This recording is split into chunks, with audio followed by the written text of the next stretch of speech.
The Sell Products experience has been redesigned with a unified payment configuration panel, making it easier than ever to connect payment providers and configure products in one place.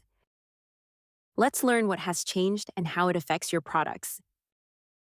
You can now connect to or select payment providers directly from the payment configuration panel without closing the builder. If offering multiple payment or product options, customers can choose one before submitting. This will be reflected throughout checkout, invoicing, and payment processing. Let's learn how to use the Sell Product element after these improvements. Head to the Form or Survey tab inside the Sites section. Add a Sell Products element.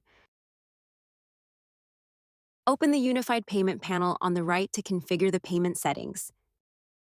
Scroll to the Product area to select the products and variants you want to include.